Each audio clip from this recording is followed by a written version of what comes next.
बात ऐसा है कि अगर तुमने chapter 6, chapter 7, chapter 8, chapter 9, chapter 10, बेटा पहले सुन ले, आए ना आए, आएगा तो ऐसे 1 में ना आके ऐसे 2 में आएगा। ठीक है, बात सुनो। चैप्टर 5 को मैंने हटा दिया, वैसे चैप्टर 5 को भी इंक्लूड कर लो इसमें। ठीक है, ये जो सारे चैप्टर हैं बच्चे, ये चैप्टर है ज्योमेट्री के। किसके चैप्टर हैं ये? ज्योमेट्री के। ठीक है जी। अब इस ज्योमेट्री को, इस चैप्टर को अभी फ़िलहाल आपका आ रहा है ये 2 लेसन। ठीक है, इसका मतलब है कि ये 3 लेसन आपका ऐसे 2 में आएगा। अगर इन चैप्टर को आप मजाक में लिए, हल्के में लिए, खुद भुगतोगे, मेरा कुछ नहीं जाएगा। अगर इस चैप्टर को आपने सीरियस होकर नहीं समझा, एक भी चैप्टर समझ में नहीं आना है, क्योंकि यह है ज्योमेट्री। इसमें कैलकुलेशन नहीं है बेटा। 5 को 3 से गुना कर दो, ठीक है, और 15 को 5 से भाग कर दो। ना यहाँ भाग है, ना गुणा है, सारे प्रॉपर्टीज हैं, सारे थ्योरम है, सारे एक्सियोम्स हैं, इन्हीं को यूज करना है। ठीक है ना। तो अगर आपने इसको हल्के में लिया, बाद में चैप्टर समझ में नहीं आया, तो हमारी खोपड़ी बार बार मत खाना। ठीक है, इसलिए मैं इस चैप्टर में ऐसा कुछ भी नहीं है, ऐसा पॉइंट भर का भी कुछ नहीं है जो मैं छोड़ रहा हूँ। सब चीज़ बता रहा हूँ A to Z। इससे पहले जो एक्सरसाइज 6.1 जो तुमने बनाया है, एक्सरसाइज 6.1 से पहले 2 एक्सियोम्स हैं। ठीक है जी। एक्सियोम्स कितने हैं इसमें? एक्सरसाइज इसमें 2 एक्सियोम्स हैं, एक है 6.1, एक है 6.2। ठीक है, और 2 थ्योरम है, 2 थ्योरम है। ये थ्योरम 6.1 है। ये तीनों में करा चुका हूँ, तुम्हें अच्छे से समझा चुका हूँ किस में क्या है और किस में क्या नहीं है। इसमें वर्टिकल अपोजिट एंगल को प्रूफ किया गया है। थ्योरम 6.1 में वर्टिकल अपोजिट एंगल को प्रूफ किया गया कि वर्टिकल अपोजिट एंगल आखिर कैसे इक्वल होता है। ठीक है, एक्सियोम 6.1 और 6.2 जो है ये लीनियर पेयर के बारे में है। एक्सियोम्स क्या है, इसको प्रूफ नहीं करना है, इसको क्या करना है, स्टेटमेंट है। ये क्या है, ये स्टेटमेंट है। तो ये जो 6.1 और 6.2 है ये लीनियर पेयर से रिलेटेड दोनों के दोनों एक्सियोम्स हैं, और ये 6.1 वर्टिकल अपोजिट एंगल्स को प्रूफ किया गया, ये थ्योरम है। ठीक है, ये कहाँ पर है? एक्सरसाइज 6.1 से पहले। अगर आपने इन तीनों चीज़ों को नहीं समझा, आपका जो एक्सरसाइज 6.1 है वो नहीं बनेगा। क्यों? अगर आप एक्सरसाइज 6.1 को बनाए हो तो आप ध्यान करो कि आपने हर क्वेश्चन में लीनियर पेयर और वर्टिकल अपोजिट एंगल्स को यूज किया। ठीक है, अगर ये समझ में नहीं आएगा, अगर ये दोनों चीज़ तीनों चीज़ नहीं किया तो नहीं बनेगा। ठीक है, अब आ जाओ हम 6.1 के बाद।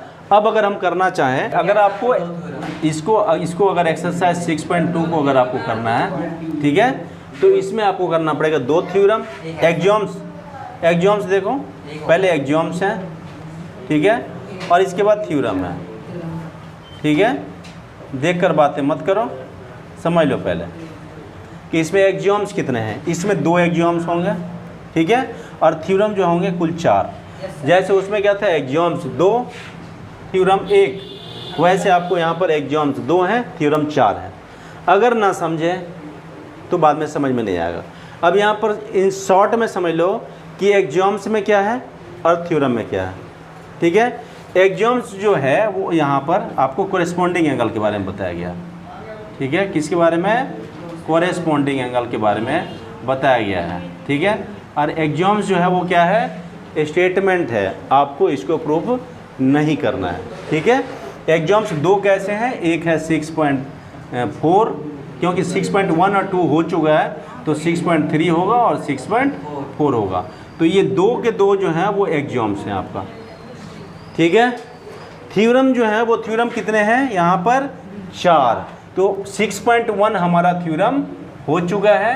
अब हमारा होगा थ्योरम 6.1, 6.2, 6.2, 6.3, 6.4 और 6.5। ठीक है, एक थ्योरम इधर हो चुका है और बाकी के थ्योरम 4 यहाँ हैं।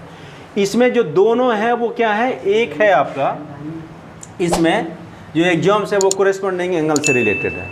ठीक है, कोरेस्पॉन्डिंग एंगल से रिलेटेड क्या कि इसमें सीधा सीधा कहता है if a transversal intersect 2 parallel lines then the pair of corresponding angles are equal. कैसे?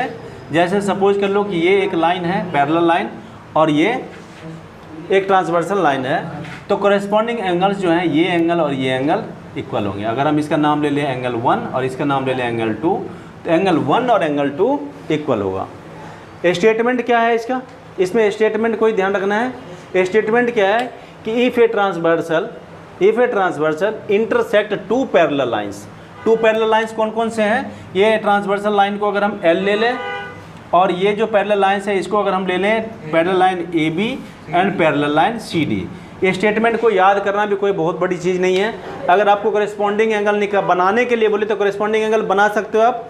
दो पैरेलल लाइन बनाना है और एक ट्रांसवर्सल को इंटरसेक्ट करके नीचे ले आना है। अब इसमें स्टेटमेंट क्या है?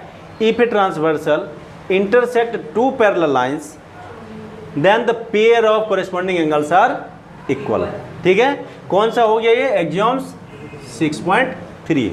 ठीक है, फिर से स्टेटमेंट दोहराऊं, क्या है स्टेटमेंट? क्या है?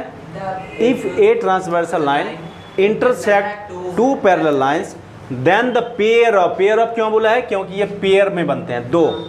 ठीक है, जैसे ये ऊपर वाला बना है वैसे सेम टू सेम अगर मैं इधर ले लूँ और इधर ले लूँ तो ये एंगल 3 और एंगल 4 भी इक्वल होगा। यानी इस थ्योरम के हिसाब से, एग्जाम्स के हिसाब से हमारा कहता है कि एंगल 1 जो है वो एंगल 2 के इक्वल होगा और एंगल 3 जो है वो एंगल 4 के इक्वल होगा। ठीक है, ये मैंने लिया है इस तरफ का। सेम टू सेम ऐसे पेयर ऑफ कॉरेस्पॉन्डिंग एंगल्स इसके ट्रांसवर्सल लाइन के उस साइड भी बनेगी। ठीक है, सेम टू सेम ऐसा ही। अगर आप इसका ऊपर वाला लोगे यहाँ भी ऊपर वाला बनेगा, यहाँ नीचे वाला लोगे इधर भी नीचे वाला होगा। ठीक है, तो इसमें कंडीशन क्या है? एक ही कंडीशन है, if a transversal line intersect two parallel lines. अगर ये दोनों के दोनों लाइन पैरेलल हैं तब ये कॉरेस्पॉन्डिंग एंगल्स बनेंगे। ठीक है, वो कौन सा था? 6.3। अब 6.4 में इसी का उल्टा कहता है।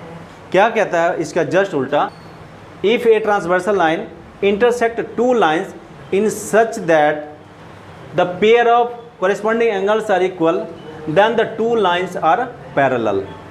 यानी अगर कोई ट्रांसवर्सल लाइन किसी दो लाइन को इंटरसेक्ट करे और कॉरेस्पॉन्डिंग एंगल्स इक्वल हो जाए तो ये दोनों के दोनों लाइन पैरेलल होंगे। ठीक है, दोनों के दोनों थ्योरम में अल्टरनेट स्टेटमेंट है, बिल्कुल अपोजिट। 6.3 में कहता है कि अगर ये दोनों लाइन पैरेलल हैं तो कॉरेस्पॉन्डिंग एंगल्स का पेयर इक्वल होगा, और एग्जाम 6.4 में कहता है कि अगर pair of corresponding angles equal होंगे तो लाइन पैरेलल होगा।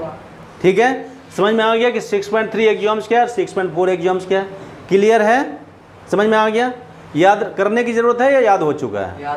ये 6.3 और 6.4 याद करने की ज़रूरत नहीं है, आपको सिर्फ थ्योरम के एग्जाम्स के स्टेटमेंट याद रखने हैं। ठीक है, समझ में आ गई बात? अब यहाँ आ जाओ थ्योरम में। थ्योरम में क्या है? 6.2 की अगर हम बात करें, अल्टरनेट इंटीरियर एंगल तो समझ में आता है ना? क्या है अल्टरनेट इंटीरियर एंगल्स? नहीं मालूम? Alternate interior angles, alternate interior angles को समझ लो पहले। जैसे सपोज कर लो कि ये पैरेलल लाइंस है, ये जितने थ्योरम्स हैं वो सब में एक ही है, parallel lines and transversal lines. ठीक है, अल्टरनेट के बारे में मैंने पहले बता दिया था क्योंकि ये 6.2 थ्योरम और 6.3 थ्योरम रिलेटेड है अल्टरनेट इंटीरियर एंगल्स से। इसमें हम अल्टरनेट इंटीरियर एंगल्स को प्रूव करेंगे। 6.1 में क्या था? वर्टिकल अपोजिट एंगल को प्रूव कर रहे थे, इसमें अल्टरनेट इंटीरियर एंगल्स को प्रूव करेंगे। अल्टरनेट इंटीरियर एंगल्स होता है जैसे सपोज कर लो एक एंगल ये है और एक एंगल ये है, इसको अगर हम ले लें एंगल 1 और इसको ले लें एंगल 2 तो एंगल 1 एंगल 2 के इक्वल होगा। ठीक है, उसी तरह से अगर मैं इधर ले लूँ एंगल 3 और इधर ले लूँ एंगल 4 तो इस हिसाब से एंगल 3 एंगल 4 के इक्वल होगा। ठीक है, इसको बोला जाता है अल्टरनेट इंटीरियर एंगल। क्या बोलते हैं इसको? Alternate interior angle. ठीक है, अल्टरनेट क्यों बोलते हैं मैंने पहले बता दिया है। अल्टरनेट इसलिए बोलते हैं क्योंकि यहाँ ट्रांसवर्सल लाइन है, दोनों दो तरफ बन रहा है। ये ट्रांसवर्सल लाइन है, एक एंगल इस तरफ में बन रहा है और एक एंगल इस तरफ में बन रहा है, इसलिए इनको हम बोलते हैं अल्टरनेट। इंटीरियर इसलिए बोलते हैं क्योंकि ये दो पैरेलल लाइन है और अंदर में है, तो इसके नाम से क्लियर है कि अल्टरनेट इंटीरियर क्यों है। ठीक है, अब ये अल्टरनेट इंटीरियर एंगल्स इक्वल कैसे होता है इसको प्रूव करने के लिए हम वर्टिकल अपोजिट एंगल्स को यूज करेंगे। वर्टिकल अपोजिट एंगल्स किस में था? थ्योरम 6.1 में था, उसको हम इसमें यूज करेंगे। ठीक है, कैसे अगर हम यहाँ हमको प्रूफ करना हो इन एंगल्स को तो कैसे करेंगे हम? देखो यहाँ पर समझा देता हूँ मैं। अगर मैं पूरा का पूरा इसमें नाम लेना पड़ेगा, ठीक है, इसको हमने एल ले लिया, ठीक है, यहाँ पर एंगल्स के नाम चेंज कर दें या यही रहने दें? यही रहने देते हैं। यहाँ पर अब जो जो खाली है उनको ले लो, ये ले लो, यो एंगल 5, एंगल 6, ये एंगल 6 हो गया, ये एंगल 7 और ये एंगल 8। इतना तो पता है कि इसमें 8 एंगल बन रहे हैं कुल, ठीक है। अब इसमें हमको सबसे पहला क्या प्रूव करना है? एंगल 1 बराबर एंगल 2, ये और ये प्रूव करना है, ठीक है। अब यहाँ पर तुम देखो एंगल 1 और एंगल 6 बराबर होगा क्या? बराबर होगा। कौन सी प्रॉपर्टीज से एंगल 1 और एंगल 6 बराबर होगा? वर्टिकल। तो यहाँ पर हम लिख देंगे वर्टिकल अपोजिट एंगल, ठीक है, वर्टिकल अपोजिट एंगल, क्योंकि ये थ्योरम 6.1 में था, इसको हमें प्रूफ नहीं करना है, इसको हम यूज कर सकते हैं। तो वर्टिकल अपोजिट एंगल से एंगल 1 और एंगल 6 इक्वल हो जाएगा। अब ये बताओ एंगल 6 और एंगल 2 ये बराबर हो सकता है क्या? हाँ, angle 6 angle 2 equal to angle 6। Angle 2 और एंगल 6 को हम बराबर कर सकते हैं कौन सी प्रॉपर्टी से?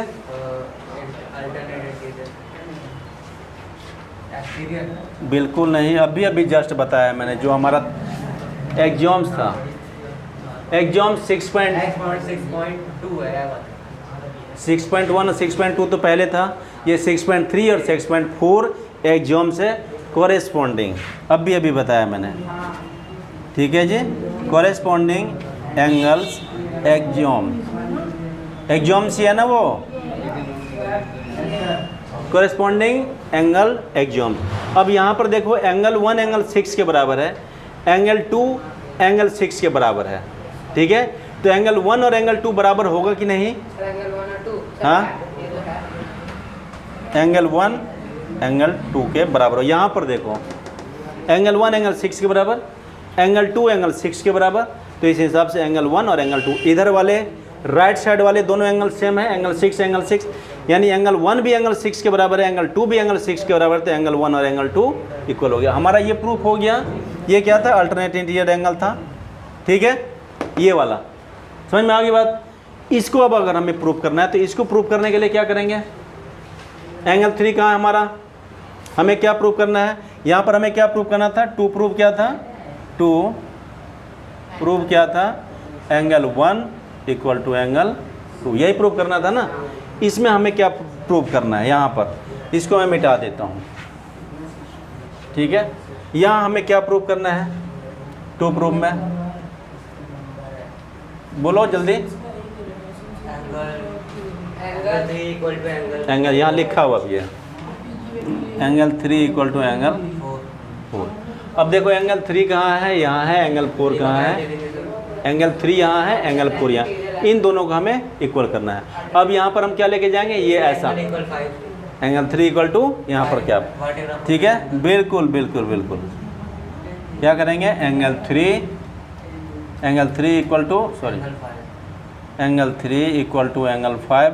यहाँ पर ये चीज़ लिखना ज़रूरी है। कौन सा? Vertical opposite angle. इसके बाद वर्टिकल अपोजिट एंगल के बाद एंगल 3 इक्वल टू एंगल 5 हो गया। दूसरा हमने किसको यूज किया है? Corresponding angle exam. एंगल 5 किसके बराबर होगा? एंगल 4 के। तो हम क्या लिखेंगे यहाँ पर? Angle 4 equal to angle 5। ये देखो एंगल 4 और एंगल 5 कौन से एंगल होंगे? लाइन के ऊपर कौन सा एंगल होगा? Corresponding angles exam. ये एग्जाम्स है। कोरेस्पॉन्डिंग एंगल को हमने प्रूफ नहीं किया है, ये स्टेटमेंट है, एग्जाम्स है, प्रूव्ड है ऑलरेडी पहले से। जो चीज़ पहले से प्रूव्ड है उसको हमें प्रूव नहीं करना। तो जो एग्जाम्स है वो पहले से प्रूव्ड है, आपको प्रूव नहीं करना, उसके बस स्टेटमेंट को आपको यूज कर लेना है। अब एंगल 3 भी एंगल 5 के बराबर, एंगल 4 भी एंगल 5 के बराबर, तो इस हिसाब से एंगल 3 और एंगल 4 इक्वल हो गया, ठीक है। हमने यहाँ पर दूसरा pair of alternate interior angles को इक्वल दिखा दिया। अब अगर तुमको कभी कोई बोले अल्टरनेट इंटीरियर एंगल्स को बराबर दिखाने के लिए बराबर दिखा सकते हो। आपको इसको प्रूव नहीं करना है कि अल्टरनेट इंटीरियर एंगल्स इक्वल है, बल्कि आपको इसकी प्रॉपर्टीज़ को अपने सम्स में हर जगह जहाँ ज़रूरत पड़े, जहाँ दिखे वहाँ इस्तेमाल कर लेना है। कोई बोलेगा नहीं कि यूज करो, क्वेश्चन में बोलेगा नहीं कि use alternate interior angles property. ठीक है, आपको देखना है समझ के कि कहाँ पर इसकी प्रॉपर्टी अप्लाई हो रही है वहाँ पर। ठीक है, एग्ज़ाम के पैटर्न 2023 से चेंज हो चुका है। तुम्हारा जो फाइनल पेपर होगा 9th का या 10th का जो पेपर होगा, ठीक है, सुन लो एक बार, 10th के भी जो पेपर होंगे अब से पूरा पैटर्न एग्ज़ाम का चेंज हो गया। तुम लोगों के ऑब्जेक्टिव टाइप क्वेश्चन भी आएंगे, तुम्हारे भी आएंगे, तुम्हारे भी आएंगे। ऑब्जेक्टिव टाइप क्वेश्चन भी इसमें आने वाले हैं। तो आप लोगों को बार बार मैं एक ही चीज़ कहता हूँ, बेटा आप एक्सरसाइज पे नहीं कॉन्सेप्ट पे फोकस करो। ठीक है, डे टू डे लाइफ में जो हम लोग मैथ को यूज करते हैं ना, बहुत सारे ऐसे सम्स हैं जिसको हम डे टू डे लाइफ में यूज करते हैं। चाहे आप पर डे की इक्वेशन ले लो या आप अर्थमेटिक प्रोग्रेशन ले लो। ठीक है, जितने भी चैप्टर रहे हैं सब के सब डेली बेस्ड एप्लीकेशन हैं ये सब। तो एप्लीकेशन बेस्ड क्वेश्चन आएंगे, कॉन्सेप्चुअल क्वेश्चन आएगा। ठीक है, कॉन्सेप्ट बेस्ड क्वेश्चन आएगा। अगर कॉन्सेप्ट से नहीं पढ़ाई किया तो 10 क्वेश्चन जो आ रहे हैं ना, 10 क्वेश्चन जो आपका ऑब्जेक्टिव आएगा, इसमें से एक भी सॉल्व नहीं कर पाओगे। ठीक है, अभी इसका पूरा सेट नहीं आया है। क्या कर रहे हो यार, काम कर ले, कुछ तुझे भी समझा रहा हूँ, समझ ले। ठीक है, तेरा भी ऐसा ही आने वाला है, 9th और 10th दोनों के लिए मैं कह रहा हूँ। तुम्हारे भी पेपर होंगे फाइनल वाले 2023 में, इनके भी होंगे 2023 में। तो दोनों के पेपर ना ऐसे ही आएंगे। ये 10 क्वेश्चन जो आपका रहेगा ना ऑब्जेक्टिव टाइप रहेगा। अगर आपका कॉन्सेप्ट क्लियर नहीं है नहीं कर पाओगे। प्रॉब्लम बेस्ड क्वेश्चन आता है, कौन सा आता है? एक नहीं आया ना अभी तक। बच्चों में 10th में आते थे, शायद तुम लोग का पहली बार पाला पड़ेगा।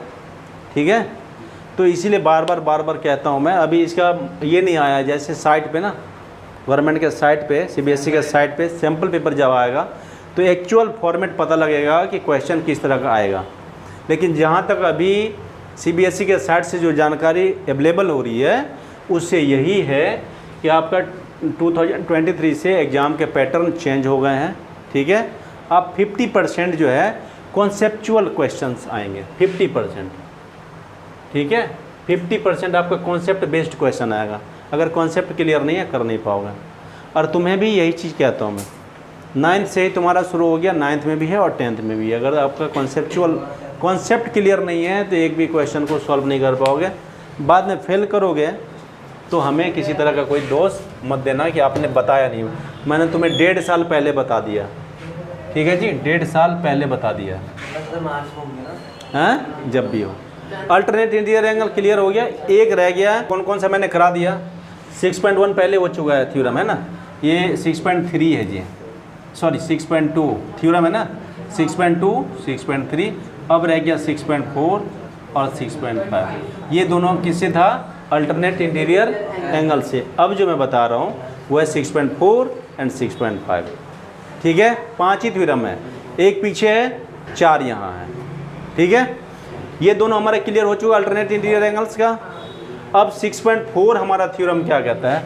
6.4 है कंसेक्यूटिव इंटीरियर एंगल, को इंटीरियर एंगल। क्या? को इंटीरियर एंगल। अब को इंटीरियर एंगल क्या है? देखो यहाँ पर एंगल 1, यहाँ पर दिख रहा है angle 1 plus angle 1 plus angle 4, angle 1 plus angle 4 equal to 180 degree. ठीक है, ये जो है वो किसका रिजल्ट है? थ्योरम 6.4 का। किसका? थ्योरम, बिल्कुल थ्योरम 6.4। ठीक है, अभी हो रहा है दोनों 90 क्यों हैं? दोनों एंगल 90 का बताए तो अरे भाई 90 क्यों होगा?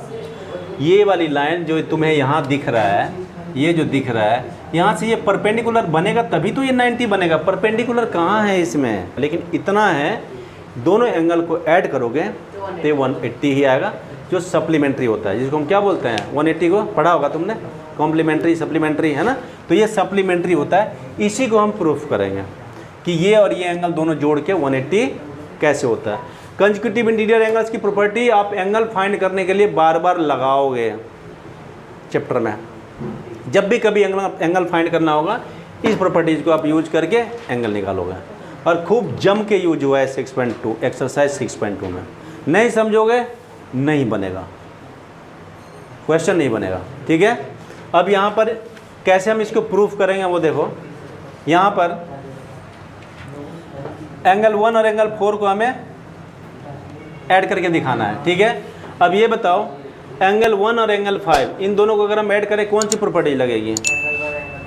हाँ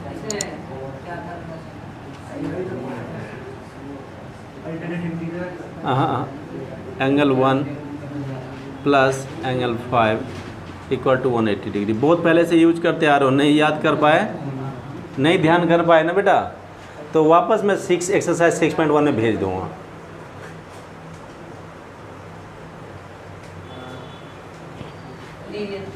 बिल्कुल सही बोला, बता दिया बेटा, जो बता दिया तूने सही किया। ये लीनियर पेयर है। लीनियर पेयर क्यों है? ये लाइन है और ये देखो रे स्टैंड कर रही है इसके ऊपर में, तो ये वाली एंगल और ये वाली एंगल दोनों मिलके क्या होगा? 180 डिग्री होगा, ठीक है। अच्छा, अब इसके बाद देखो एंगल 5 और एंगल 4 इक्वल होगा या नहीं? एंगल 5 इक्वल टू एंगल 4 क्यों बराबर होगा ये दोनों? क्या है ये? एंगल 5 और एंगल 4 देखो, यहाँ वाले एंगल हैं और यहाँ वाले एंगल है, ये दोनों एंगल बराबर होंगे।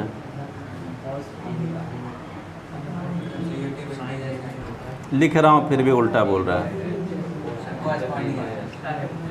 Corresponding angles axioms. अब एंगल 5 एंगल 4 इक्वल है, हमें दिखाने क्या है? एंगल 1 और एंगल 4 हमारा है कि एंगल 1 इक्वल टू एंगल 5। क्या हम यहाँ पर एंगल 5 के पास में रिप्लेस कर सकते हैं एंगल 4 को? एंगल यहाँ पर देखो, हमें लाना ये है, हमें लाना ये है और हमें दिया हुआ ये है। अब एंगल 1 सेम टू सेम है, हमें लाना एंगल 4, इसकी जगह पर एंगल 5 है। हमें अगर एंगल 4 आ गया हमारा काम हो गया। हमें यहाँ पर क्या चाहिए? एंगल 4 है क्या हमारा? एंगल 5। तो एंगल 5 और एंगल 4 तो इक्वल है ना, तो हम इसकी जगह पर क्या लिख लेंगे? हम angle 1 plus angle 4 equal to 180 degree. यहाँ पर ब्रैकेट में लिख लो क्या? एंगल 5 इक्वल टू एंगल 4, ठीक है। अब देखो यही हमें लाना था, ठीक है। मैंने एक पेयर का लाया है, एंगल 1 और एंगल 4 को किया। तुम एंगल 3 और एंगल 2 के सम को भी दिखा सकते हो। एक तो मैंने यहाँ किया है, दूसरा भी कर दूँ क्या? दूसरा भी कर देते हैं, समझ में आ जाएगा पक्का? आ जाओ फिर, एक आओ, वो एक आओ, यहाँ कर लो, यहाँ जगह है, इसको हटा देता हूँ मैं। आ जाओ, इसके स्टेटमेंट बता देता हूँ मैं, स्टेटमेंट बता देता हूँ। स्टेटमेंट इसका क्या होगा? सेम टू सेम वहीं से स्टार्ट करेंगे, हमेशा ट्रांसवर्सल से स्टार्ट करेंगे। जब भी थ्योरम के स्टेटमेंट अगर आएंगे, एक्सियोम्स के स्टेटमेंट क्या आएंगे? ए पे ट्रांसवर्सल लाइन, ए पे transversal line intersect two parallel lines, then the sum of consecutive interior angles, then the sum of consecutive interior angles is 180। इतना ही स्टेटमेंट है। ए पे transversal line intersect two parallel lines, then the sum of pair of consecutive interior angles is 180 degree. और इसी का जो दूसरा theorem है, इसमें जस्ट ए पे transversal line intersects two line in such a way that the pair of, then the sum of pair of consecutive interior angles is 180 degree, then the given two lines are parallel, then the given two lines are parallel। अगर दोनों consecutive angles का sum 180 आ रहा है तो दोनों line parallel होंगे, और अगर दोनों लाइन पैरेलल है तो consecutive interior angles के sum 180 होंगे, ठीक है।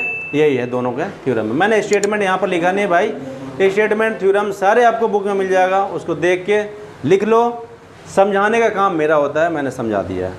अब इसका एक पेयर कंसेक्यूटिव इंटीरियर एंगल्स को आपको प्रूव करना है। आ जाओ, यहाँ पर इधर साइड में करो, मैं यहाँ खड़े होकर देखता हूँ। आराम से थोड़ा प्यार से राइटिंग बना के लिखो। ये प्रूफ करना है, कंजिक्यूटिव इंटीरियर एंगल्स कर रहे हैं भाई। कंजिक्यूटिव इंटीरियर एंगल का सम 180 होता है। आपका कंजिक्यूटिव इंटीरियर एंगल्स क्या है? एंगल 3 और एंगल 2, इनको ऐड करके दिखाना है 180 डिग्री। टू प्रूफ है, ये प्रूफ करना है आपको।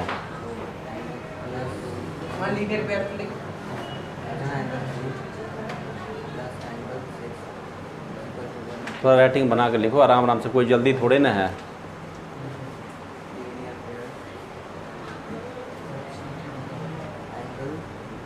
LP लिखा बेटा, LPG लिख दे, लिक्विफाइड पेट्रोलियम गैस। चल ठीक है, चल चल चल चल चल आगे बढ़ते जा।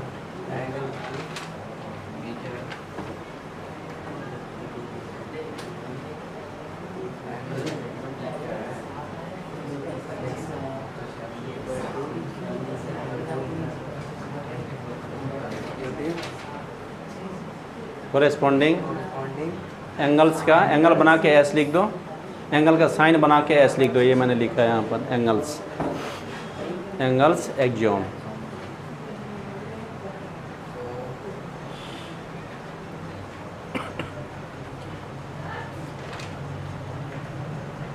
वन 180 तो लिख लो, बराबर 180 होगा ना।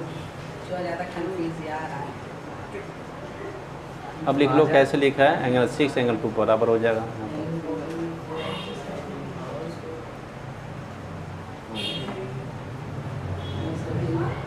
तूने 6 की जगह पे 2 को रिप्लेस किया है ना, एंगल 6 की जगह पर एंगल 2 को रिप्लेस किया। इसको ना टेक्निकली समझना ज़रूरी है, प्रूव करने के लिए पेपर में नहीं देता, कभी कभार दे दिया, ठीक है। अच्छा, जब कभी प्रूव करने दे दिया पेपर में, ज़्यादा बढ़िया होगा। अगर आपको थोड़ा ना एंगल को समझने में दिक्कत होता है तो 1 2 3 4 लेके बना लो। अगर समझने में दिक्कत नहीं होता है तब एंगल्स के नाम लिख लेना। एंगल्स के नाम मतलब क्या? ये AB है, ये CD है, ये क्रॉस सेक्शन पॉइंट बनता है, एक P बना लो, एक Q बना लो, और एंगल के नाम लिख लिया करो। इधर वाले एंगल का नाम क्या हो जाएगा? अगर हम इसको P ले लें और इसको अगर हम Q ले लें, इधर वाले एंगल का नाम क्या है? CP, और इधर भी नाम ले लो, ABCD है ना, MN ले लो, M और N, ठीक है। इस वाले एंगल का नाम क्या हो जाएगा? CPM। इस एंगल का नाम क्या हो जाएगा? DPM। इस वाले एंगल का नाम CPQ, ठीक है, CPQ। तो ज़्यादा बढ़िया होगा अगर एग्जाम में एंगल्स को प्रूव करने के लिए आ गया तो आप कर सकते हो यार, ऐसे भी कर सकते हो, कोई दिक्कत नहीं है, ठीक है। लेकिन ज़्यादा बेटर होगा कि आप एंगल्स के नाम लिख लो, ठीक है। तो हमारा एग्जाम्स और थ्योरम क्लियर है। अब हम सीधा एंट्री करेंगे यहाँ से एग्जाम्पल पे, एग्जाम्पल्स पे, ठीक है। पहले एग्जाम्पल्स बनाएंगे, उसके बाद हम एक्सरसाइज बनाएंगे, ठीक है जी। ओके, चलिए।